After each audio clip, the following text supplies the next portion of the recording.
I walked into my house to witness my husband and sister in their birthday suits, and the revelation that they've been sneaking behind my back has made me lose all the trust I had in my family. Yep, as the title says, I saw my husband and my sister butt naked, in my kitchen. I can't move. If I move, it becomes real, and I have to accept what I saw and think of what's next. I came home from work early and saw my sister's car, thinking maybe she was dropping off some food from her job. But no, I walk in and see my husband and sister naked in my kitchen. The kitchen I paid for.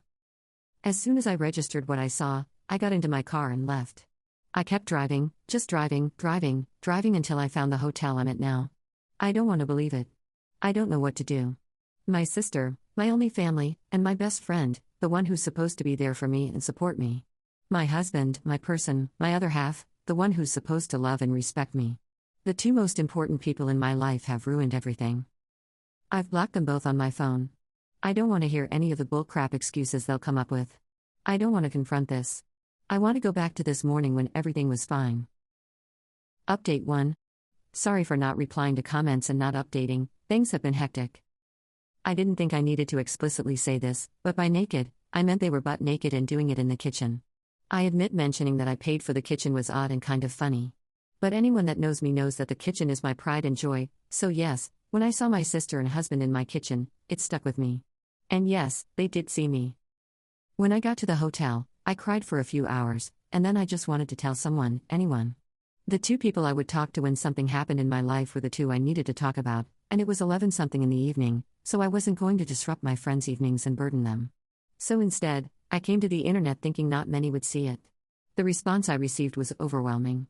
I want to say thank you to everyone who sent me kind words and advice. Thank you so much for all the virtual hugs. I had so much to think about and do.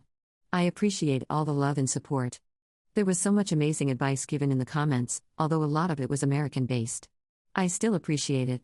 But one thing I did see a lot was to unblock them and keep the texts and calls as evidence, so I did do that. After posting in another good cry, I knew that I had to get my crap together. I didn't have my sister or any family to help, so I had to do it myself. I started researching what my next steps were. In the morning, my friend called me, saying my sister contacted her, wondering if I had been in contact with her. I told her what happened, and she very kindly offered her spare room and her day off work to help me sort stuff out. I called in sick at my job, and my friend helped get things done. I got in contact with my friend who works at a bank, and she helped me start sorting my financials. My friend also found me a lawyer to consult with. After my phone consultation with the lawyer, I was so overwhelmed. I now know why so many women don't divorce their cheating husbands. It's such a lengthy, expensive, and emotionally draining process. I, fortunately, make a stable income and can support myself, and we, fortunately, don't have kids. I have to remember that things aren't going to happen in one day. It will all take time. As for the house, unfortunately, his parents did buy it for us, and to be honest, after what I saw, I don't want it. I will try to get reimbursed for my beloved kitchen, otherwise, it can burn for all I care. This has been super draining, but I knew I had to talk to them. I already knew there was no coming back for my husband, and when I checked his messages, they were exactly what I thought they would say. I'm sorry. It's not what it looks like. We didn't mean for it to happen. Please come home. I love you. Blah blah blah. Just absolute bullcrap. A small part of me thought maybe I could find it in me to forgive my sister, as we only have each other. But after I opened her messages, all hope was lost. She used the same excuses we heard our father use when he cheated on our mother and hurt us. She said the same things our mother would say when she would excuse our dad's behavior and also hurt us. I spoke to her this morning and asked her to tell me straight up who, what, where, when, and why. She told me back in July, when I went on a girls' trip, she was at our house and joked to my husband that I would cheat on him on the girls' trip because that's what always happens. He said nah, and they joked about it, but she said he could get even with me, and they ended up doing it once. One time led to 2 to 3, then to whenever they could do it. There was never any evidence or signs or anything that I was going to or even thinking of cheating. I told her we were done and there is nothing she could do to bring us back together. I later received a call from an unknown number. It was my mother, who I haven't spoken to in 7 years. Turns out my sister has been in contact with her and told her what had happened, and my pa's mother, the same woman who harmed me when I was young for breathing wrong, had the audacity to say this is what I get for taking her daughters away from her. It hurts so much. I know things are going to get messier, and this is going to be a long few years. I've now lost all my blood relations. I need to get all my crap and find a new place. I want to show them that I can and I will thrive without them. Again, Thank you all from the bottom of my heart for all the love and advice. All the people in the comments that could relate to me, I'm so sorry. Relevant comments. Comment 1. I'm very proud of you for taking charge and standing up for yourself. I know it's very hard, but you got this. You will get through this. Response. Thank you for your kind words. It's pretty hard losing the only family I had, but I'm trying so hard to stay optimistic. Betrayal like this is devastating. It will be long and hard and draining, but I will make it. Comment 2. Hold your head high and cut all of them out of your life. Do his parents actually own the house, or did they just give money? Cut off your mother and sister for good. Your sister is a piece of work. Response. They gave my ex-husband the money for the house, so it's under his name.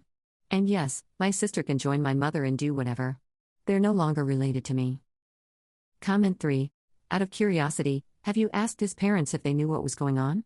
This will give them the opportunity to hear what actually happened rather than the lies he'll tell to cover his bad behavior. Response. As soon as I started receiving messages from his mother, I knew he had been feeding them a false narrative. She's been calling me names for bringing my cheating backside and my cow sister into his life. She never liked me because of my background and thought I should forgive my mother. Unfortunately, all I'll hear from them is the bull crap he's told them. Update 2. I actually forgot about this account until recently, and when I logged back in, I saw so many people still commenting, messaging me, and checking up on me. To those people, thank you for your kindness. Since so many still ask for an update and I've already shared such a big part of my life, I may as well give a small update. Back in October, 10 months ago, my life was in chaos, but I was determined to soldier through it and show them that I can make it without them and succeed. I had to meet with my ex to talk about the house, and he kind of gave up, and we decided to sell the house. I was reimbursed for my beloved kitchen. At first, my sister would show up at my job and my friend's house, but once I told her that I would get the police involved, she stopped. I haven't seen her since February.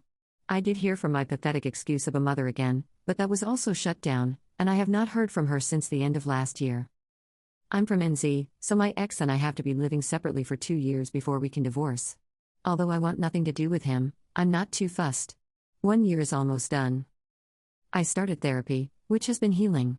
I wish I had gone earlier. I have moved into my apartment, and I was promoted at work.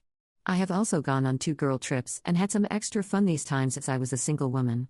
And I've also just started seeing someone. He has been very kind. Thank you all again for your kindness. I hope this is the update you were waiting for. Relevant comment. I'm glad you updated. You're happier. Never introduce the man to the family. I wouldn't put it past your sister to repeat her behavior. Cutting toxic people out of your life brings so much mental freedom. Living a happy single life after divorce is a kindness to yourself. Best update so far. Update 3. Hello, it's been a while. I still get messages and notifications asking for an update, so this will be my last one. I am officially divorced. It took a while, but I got there, and my ex-husband had 2 years to accept it and not fight it. I've got my own house, a nice kitchen, a cute mature man on my arm, friends who treat me like a sister should, and a job that respects me. I'm happy and couldn't care less where my biological family are and what they are doing. I am enjoying the wonderful summer we are having in NZ and living my life. Thank you all for the support.